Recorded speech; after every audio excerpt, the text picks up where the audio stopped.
Hello everyone. Hello dear students. आज हम लोग अपने बीए थर्ड सेमेस्टर के हिस्ट्री के सिलेबस का एक बहुत ही इम्पोर्टेंट टॉपिक आप लोगों से डिस्कस करने जा रहे हैं। और ये आपके फिफ्थ यूनिट में जो 1857 के रिवोल्ट के बारे में, 1857 के विद्रोह के बारे में एक टॉपिक दिया गया है, उसके हम लोग यहाँ पर कारण के बारे में, जो उसके रिवोल्ट के काजेज़ थे, उनको हम लोग यहाँ पर डिस्कस करेंगे। तो आप सभी लोग जानते हैं 1857 का जो विद्रोह हुआ है, उसके होने से पहले, यानी कि 1857 के रिवोल्ट के घटित होने से पहले भारत में औपनिवेशिक शासन के दौरान बहुत सारी ऐसी परिस्थितियां निर्मित हो चुकी थी जिनकी वजह से ये 1857 का रिवोल्ट भारत में हुआ। अब ऐसे कौन से कारण थे, या औपनिवेशिक नीतियों के माध्यम से ऐसे कौन से कारण थे जिनके माध्यम से यहाँ पर हम देखेंगे कि 1857 का विद्रोह हुआ। तो इनको हम लोग महत्वपूर्ण कारण या काजेज के तौर पे डिस्कस करने का प्रयास करेंगे। जैसे आप देखेंगे कि 1857 के रिवोल्ट के कई सारे कारण हो सकते हैं। कई सारे ऐसे कारण थे जो 1857 के विद्रोह की परिस्थितियों के लिए जिम्मेदार थे, जिनमें सबसे एक महत्वपूर्ण कारण है जो आपका, वो है आपका आर्थिक कारण। अगर आर्थिक कारण के तौर पे देखेंगे तो सीधी सी बात है, जो ब्रिटिश औपनिवेशिक शासन है भारत में, उसका मुख्य उद्देश्य था कि यहाँ से ज़्यादा संसाधनों की लूट करना और औपनिवेशिक हितों के लिए उसका उपयोग करना। इसका एक तरह से ब्रिटिश औपनिवेशिक नीतियों के माध्यम से, ब्रिटिश औपनिवेशिक आर्थिक नीतियों के माध्यम से भारत के लगभग हर वर्ग का आर्थिक शोषण किया गया, जो एक तरह से असंतोष के तौर पर हमें 1857 के विद्रोह में दिखाई पड़ता है।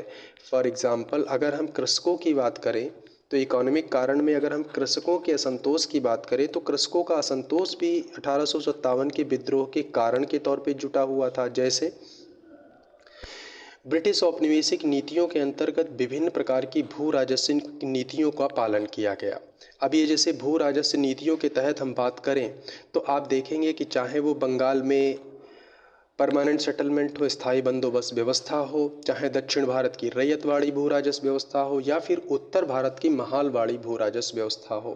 तीनों की तीनों भू राजस्व व्यवस्था में क्या किया गया, किसानों का एक्सप्लॉयटेशन किया गया, ज़्यादा से ज़्यादा उनसे भू राजस्व की वसूली की गई।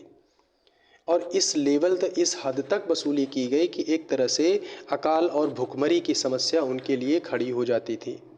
तो एक तरह से लंबे समय के दौरान कृषकों का असंतोष भी कंपनी की इस औपनिवेशिक नीतियों या इस भू राजस्व नीतियों के विरोध में खड़ा होने लग गया, और जो 1857 के विद्रोह का एक मेजर कारण बना। और एक तरह से आप कह सकते हैं इस 1857 के विद्रोह के आर्थिक कारण में कृषकों का असंतोष भी एक महत्वपूर्ण भूमिका या महत्वपूर्ण कारक था।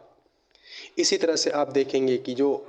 गैर कृषि गतिविधियों में लगे हुए लोग थे, जैसे जिनको हम शिल्पी कह सकते हैं, साहूकार महाजन कह सकते हैं,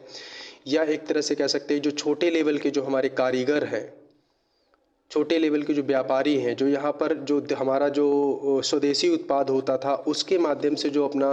एक तरह से व्यापार कर रहे थे, उन पर भी नकारात्मक औपनिवेशिक नीतियों का नकारात्मक असर पड़ा। ये कैसे पड़ा? अगर आप देखेंगे कि ब्रिटिश औपनिवेशिक नीति के तहत 1813 में मुक्त अर्थव्यवस्था की नीति का पालन किया गया। मुक्त आर्थिक नीति के माध्यम से भारत का जो दरवाज़ा था, एक तरह से भारत का जो व्यापारिक एक तरह से जो दरवाज़ा है वो सबके लिए खोल दिया गया।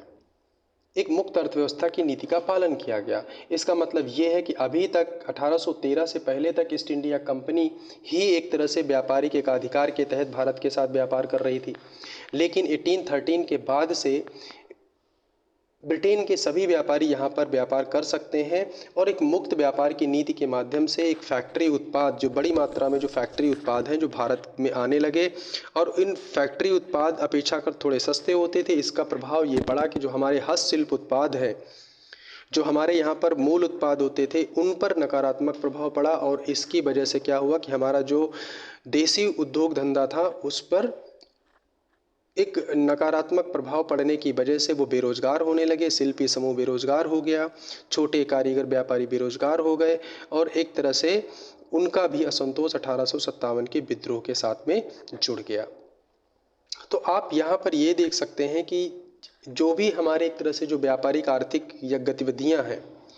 उन सभी पर औपनिवेशिक नीतियों का एक नकारात्मक प्रभाव पड़ा, जिसकी वजह से क्या हुआ कि 1857 के विद्रोह में एक ये जो असंतोष है, एक बड़े कारण के तौर पे हमें दिखाई पड़ता है। अब चाहे इसमें चुंगी वसूली का काम हो, चाहे इसमें एक तरह से कारीगर शिल्पों के कच्चे माल पे कब्जे की बात हो, सभी की सभी कारण एक तरह से 1857 के विद्रोह के इकोनॉमिक फैक्टर के तौर पे हम देख सकते हैं। तो इस तरह से आप देखेंगे कि 1857 का जो विद्रोह है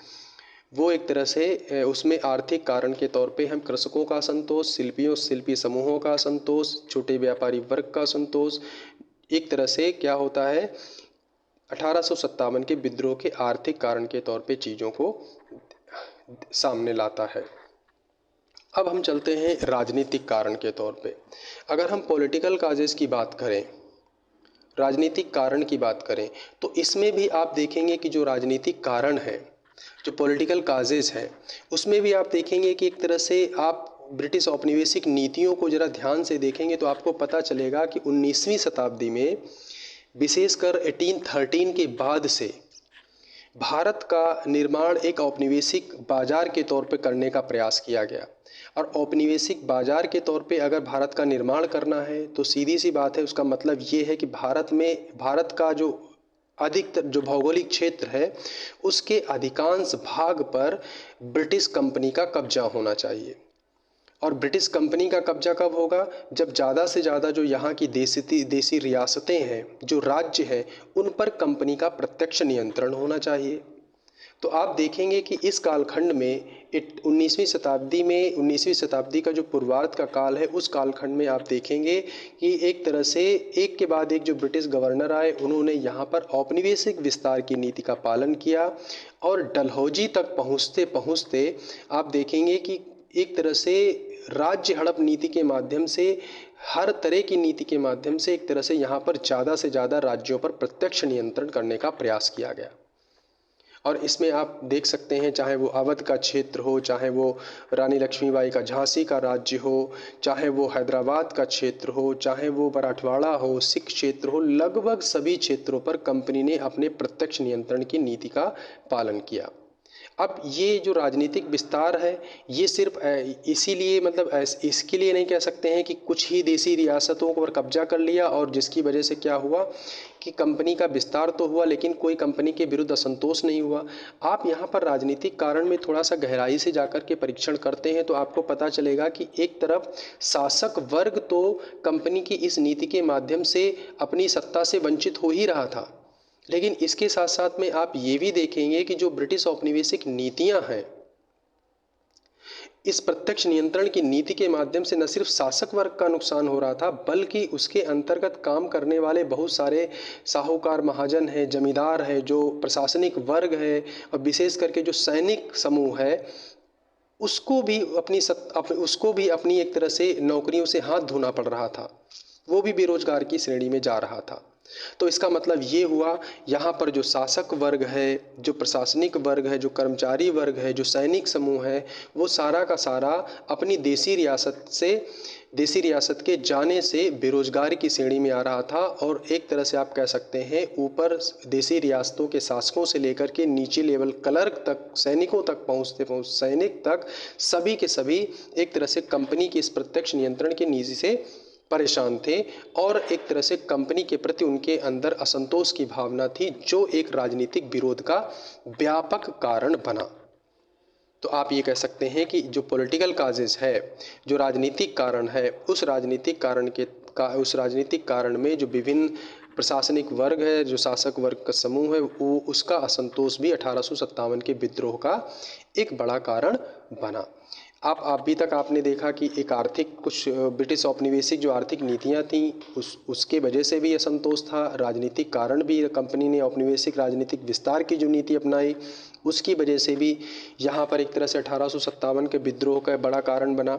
अब हम सामाजिक धार्मिक कारण की बात करेंगे। अगर हम सामाजिक धार्मिक कारणों या सोशल रिलीजियस काजेस की अगर हम बात करें, तो आप देखेंगे कि हमने आपको भी बताया था कि कंपनी ने 1857 से पहले जो औपनिवेशिक नीति अपनाई थी, उसके तहत कंपनी ने भारत में मुक्त व्यापार की नीति अपनाई। मुक्त व्यापार की नीति का एक बेसिक उद्देश्य यही था कि भारत का निर्माण एक बाज़ार के तौर पे किया जाए। बाज़ार के तौर पे निर्माण करने के लिए क्या किया जाएगा, यहाँ पर ज़्यादा से ज़्यादा प्रत्यक्ष नियंत्रण करना है। प्रत्यक्ष नियंत्रण करने के साथ साथ में अगर भारत में ब्रिटिश वस्तुओं को बेचना है, उनकी बिक्री करनी है, एक बाज़ार का निर्माण करना है, तो एक तरह से जो भारतीय समाज है उसको परिवर्तित करना पड़ेगा। और परिवर्तित करने के क्रम में क्या करना पड़ेगा, औपनिवेशिक नीतियों के तहत यहाँ पर यूरोपीय संस्कृति, यूरोपीय कल्चर को यहाँ पर फैलाना पड़ेगा, विस्तार करना पड़ेगा। आप देखेंगे इसी कालखंड में कंपनी ने भारतीय समाज को सेमी मॉडर्नाइज करने की नीति अपनाई, उसका अर्ध आधुनिकीकरण करने का प्रयास किया। अब सेमी मॉडर्नाइज पॉलिसी के अंतर्गत क्या किया, यहाँ का जो सामाजिक धार्मिक वातावरण है उसमें हस्तक्षेप करना शुरू कर दिया। यहाँ की जो रीति रिवाज परंपराएं हैं उनमें हस्तक्षेप करना शुरू कर दिया। एक तरह से आप कह सकते हैं कि यहाँ पर 1833 के तहत 1833 के माध्यम से यहाँ पर अंग्रेजी शिक्षा का प्रसार करना शुरू कर दिया गया। अंग्रेजी शिक्षा के माध्यम से यूरोपीय संस्कृति को बढ़ावा देना शुरू किया गया और इसके माध्यम से यहाँ पर ईसाईयत को भी थोड़ा बढ़ावा दिया गया। मतलब ये हुआ कि भारतीय जो एक तरह से समाज है उसके रीति रिवाज परंपराओं में हस्तक्षेप किया गया औपनिवेशिक नीतियों के अंतर्गत। एक तरह से कह सकते हैं कि यहाँ का जो सामाजिक धार्मिक परिवेश है उसमें ब्रिटिश ने यूरोपीय संस्कृति को बढ़ावा देने का प्रयास किया। तो मतलब ये है कि जो जन सामान्य है, जिसको ब्रिटिश कंपनी की नीतियों से या ब्रिटिश कंपनी से कोई प्रत्यक्ष लेना देना नहीं है, लेकिन जब उसके दीन और धर्म पर या ईमान पर कोई समस्या खड़ी हुई या उसमें हस्तक्षेप होना शुरू हुआ, तो आप कह सकते हैं कि जो जन सामान्य है, जिसको कंपनी की से कोई प्रत्यक्ष लेना देना नहीं है, लेकिन अब वो अपने दीन धर्म में हस्तक्षेप की वजह से वो भी कंपनी के खिलाफ खड़ा हो गया। तो आप यहाँ पर ये समझ सकते हैं कि जो ब्रिटिश जो सामाजिक धार्मिक नीति इस चरण में चल रही थी 19वीं शताब्दी के पूर्वार्ध चरण में, उसमें उसके अंतर्गत यहाँ के सामाजिक धार्मिक वातावरण में हस्तक्षेप किया गया। उसने जन सामान्य में असंतोष व्याप्त हुआ और वो भी कंपनी के अगेंस्ट में खड़ा हो गया। तो सामाजिक धार्मिक कारण के अंतर्गत आप ये कह सकते हैं कि यहाँ पर जो ब्रिटिश औपनिवेशिक नीतियों या आर्थिक हितों के लाभ के लिए यहाँ पर जो हस्तक्षेप किया गया, उसकी वजह से जन सामान्य में असंतोष हुआ और वो भी कंपनी के विरोध में खड़े हो गए। तो सामाजिक धार्मिक कारण के तौर पे आप ये दे सकते हैं। अब सैनिक कारण भी इम्पोर्टेंट है 1857 के विद्रोह को देखने के लिए। सैनिक कारण में अगर हम बात करेंगे तो आप देखेंगे कि ब्रिटिश कंपनी के द्वारा सैनिकों के संदर्भ में दो तरह की नीतियाँ अपनाई गईं। पहली नीति ये थी कि जो यूरोपीय सैनिक हैं उनको वरीयता दी जाती थी, वो उच्च पद तक पहुँचते थे, उनको उचित वेतन दिया जाता था, पर्याप्त वेतन दिया जाता था, लेकिन उनके समानांतर जो भारतीय सैनिक हैं उनके साथ में भेदभाव किया जाता था। भेदभाव का मतलब ये कि ना तो उन्हें उच्च पद पर प्रमोट किया जाएगा, ना तो उनको यूरोपीय सैनिकों के समानांतर वेतन दिया जाएगा, और उनको कुछ ऐसी परिस्थितियों में भी रहना पड़ रहा था जो एक तरह से उनके लिए असहनीय थी। और ब्रिटिश नीतियों के माध्यम से उनको भारत से लेकर के भारत से बाहर भी युद्ध अभियानों पर भेजा जाता था। इसका परिणाम लंबे समय में इसका परिणाम ये हुआ कि एक तरह से सैनिकों में असंतोष हुआ, सैनिकों में कंपनी के विरुद्ध असंतोष की भावना व्याप्त हुई और वो एक बड़े सैनिक कारण के तौर पे सामने आया। यहाँ पर एक बात और ध्यान देने योग्य है, वो ये कि एक तरह से ब्रिटिश के द्वारा जो भारतीय सैनिकों की जो बटालियन गठित की गई थी वो जाति और धर्म के आधार पर की गई थी। ब्रिटिश ने जाति और धर्म के आधार पर जो बटालियन गठित की थी उसके माध्यम से क्या हुआ, एक तरह से धार्मिक और जातीय जो संवेदनशीलता है उस बटालियन में या उन एक तरह से सैनिक बटालियन में ज़्यादा बढ़ गई। लेकिन जब देखेंगे कि आप इसी एक तरह से जाति और धार्मिक संवेदनशीलता जब बढ़ गई, तो ऐसी कंडीशन में जब उनके द्वारा एनफील्ड राइफल और चर्बी वाले कारतूसों का प्रयोग किया गया, तो हिंदू मुसलमान की जो बटालियंस थीं